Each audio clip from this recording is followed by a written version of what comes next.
بسم الله الرحمن الرحيم. والنازعات غرقا والناشطات نشطا والسابحات سبحا فالسابقات سبقا فالمدبرات أمرا يوم ترجف الراجفة تتبعها الرادفة قلوب يومئذ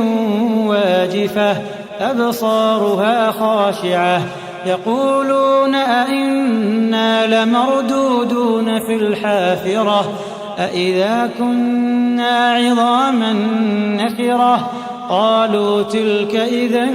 كرة خاسرة فإنما هي زجرة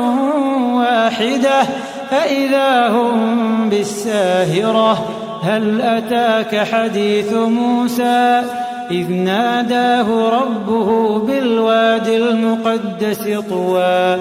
اذهب إلى فرعون إنه طغى فقل هل لك إلى أن تزكى وأهديك إلى ربك فتخشى فأراه الآية الكبرى فكذب وعصى ثم أدبر يسعى فحشر فنادى فقال أنا ربكم الأعلى فأخذه الله نكال الآخرة والأولى إن في ذلك لعبرة لمن يخشى أأنتم أشد خلقا أم السماء أأنتم أشد خلقا أم السماء بناها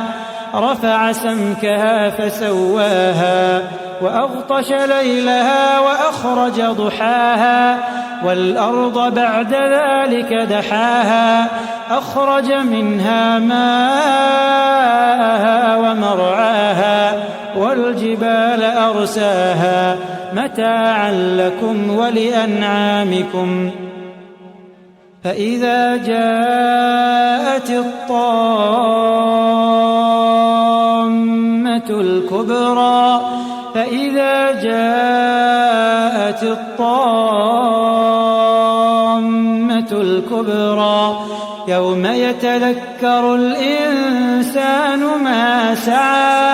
يوم يتذكر الإنسان ما سعى وبرزت الجحيم لمن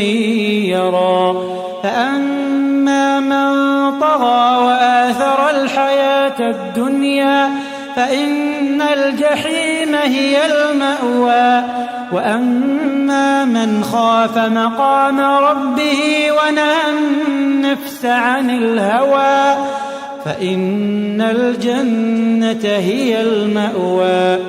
يسألونك عن الساعة أيان مرساها فيم أنت من ذكراها إلى ربك منتهاها